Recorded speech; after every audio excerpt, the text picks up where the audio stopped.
Once more Revanth line అదే. దమ్ముంటే అసెంబ్లీకి రా, పంతం నీదానాదా చూసుకుందాం. 10 ఏళ్ల బీఆర్ఎస్ పాలనపై, 2.5 ఏళ్ల కాంగ్రెస్ పాలనపై చర్చకు రెడీ అంటూ గులాబీ బాస్ కేసీఆర్ కు మరోసారి సవాల్ చేశారు సీఎం రేవంత్ రెడ్డి. అంతేకాదు, చర్చలో తాను ఓడిపోతే క్షమాపణ చెబుతానని, కేసీఆర్ ఓడిపోతే ఫామ్ హౌస్ కే పరిమితం అవుతారా అంటూ సూటిగా ప్రశ్నించారు. ఇప్పటిదాకా ఒక్కసారంటే ఒక్కసారి కూడా సీఎం రేవంత్ రెడ్డి పేరెత్తని కేసీఆర్ ఈసారైనా ఈ సవాల్కు స్పందిస్తారా, లేదంటే ఎప్పటిలాగే లైట్ తీసుకుంటారా?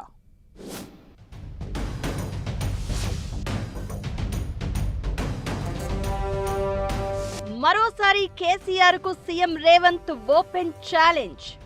బీఆర్ఎస్ కాంగ్రెస్ పాలనపై చర్చకు సిద్ధమన్న రేవంత్ రెడ్డి సవాలుకు కేసీఆర్ కౌంటర్ ఇస్తారా? ఎప్పటిలాగే మౌనమే సమాధానంగా ఉంటారా? రేవంత్ లేటెస్ట్ సవాలు వెనుకున్న మర్మమేంటి?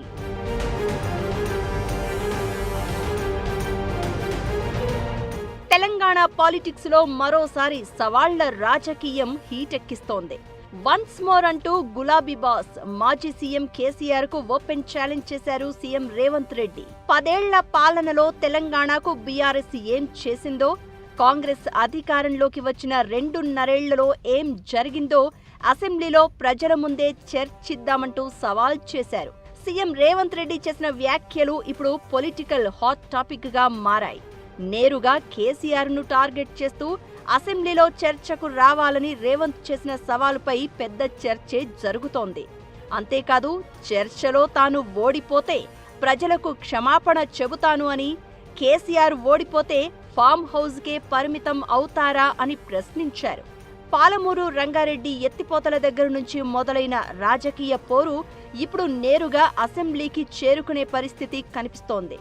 ప్రాజెక్టు పనుల పురోగతి, గత ప్రభుత్వ నిర్ణయాలు, నీటి వినియోగం, నిధుల ఖర్చుపై తీవ్ర విమర్శలు చేసిన సీఎం రేవంత్ రెడ్డి మాజీ సీఎం కేసీఆర్ తోనే ఢీ అంటున్నారు. అందుకు అసెంబ్లీనే సరైన వేదిక అని చెప్పకనే చెబుతున్నారు.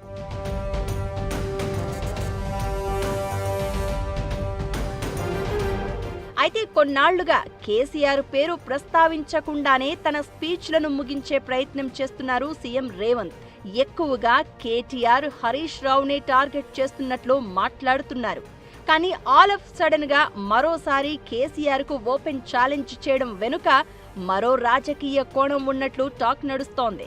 కాంగ్రెస్ ప్రభుత్వం ఏర్పడిన తర్వాత కేసీఆర్ రాజకీయంగా చాలా వరకు మౌనంగానే ఉంటున్నారు.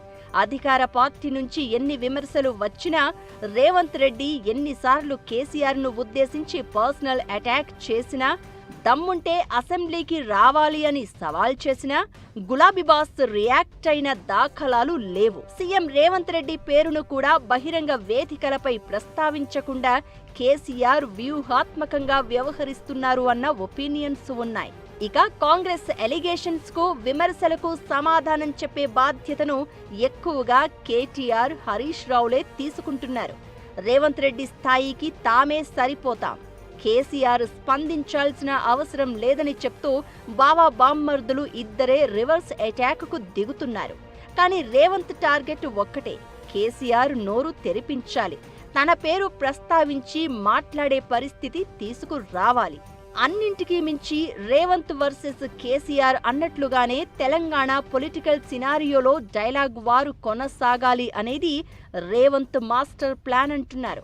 అందుకే సందర్భం దొరికిన ప్రతిసారి కేసీఆర్ కు అసెంబ్లీకి రావాలంటూ సవాల్ చేస్తున్నారు సీఎం రేవంత్.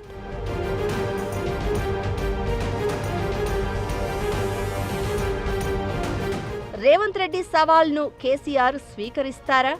అసెంబ్లీలో చర్చకు వస్తారా? లేక ఇప్పటి వరకు అనుసరిస్తున్న వ్యూహాన్నే కొనసాగిస్తారా? ఇదే ఇప్పుడు తెలంగాణ రాజకీయాల్లో ఇంట్రెస్టింగ్ టాపిక్ గా మారింది. ఒకవేళ కేసీఆర్ స్పందిస్తే కాంగ్రెస్, బీఆర్ఎస్ మధ్య రాజకీయ సమరం కొత్త మలుపు తిరిగే అవకాశం ఉంది. స్పందించకపోతే దానిని కాంగ్రెస్ రాజకీయ ఆయుధంగా మలుచుకునే అవకాశము కనిపిస్తోంది. పాలమూరు రంగారెడ్డి ప్రాజెక్టు నుంచి ప్రారంభమైన ఈ రాజకీయ సవాళ్ల పర్వం ఇప్పుడు తెలంగాణ పాలిటిక్స్ ను ఎటువైపు తిప్పుతుందోనన్న టాక్ నడుస్తోంది. అయితే ఎన్నికలకు ఏడాది ముందు కేసీఆర్ ఫుల్ యాక్టివ్ అవుతారని బీఆర్ఎస్ నేతలు ఎప్పటి నుంచో చెబుతున్నారు. కేసీఆర్ సమయం సందర్భం చూసి ఎంటర్ అవుతారని, ఆయన తమ తురుపు ముక్క అంటూ ఈ మధ్యే కేటీఆర్ కామెంట్స్ చేశారు. అయితే ప్రస్తుత రాజకీయ పరిస్థితుల దృష్ట్యా రైతాంగ సమస్యలు, నిరుద్యోగుల ఆందోళనలు, హామీల అమలు వంటి అంశాలపై గులాబీ బాస్ జిల్లాల టూర్కు రెడీ అవుతున్నారన్న టాక్ వినిపిస్తోంది. అందుకే సీఎం రేవంత్ రెడ్డి కేసీఆర్ను ఉద్దేశించి సవాల్ చేశారని అంటున్నారు. అసెంబ్లీలో చర్చిద్దామంటూ ఛాలెంజ్ చేసి కేసీఆర్ను కార్నర్ చేయాలి అనేది రేవంత్ ప్లాన్ గా చెబుతున్నారు. సీఎం రేవంత్ రెడ్డి విసిరిన సవాలుకు బీఆర్ఎస్ అధినేత కేసీఆర్ స్పందిస్తారా? అసెంబ్లీ వేదికగా రాజకీయ పోరు జరుగుతుందా?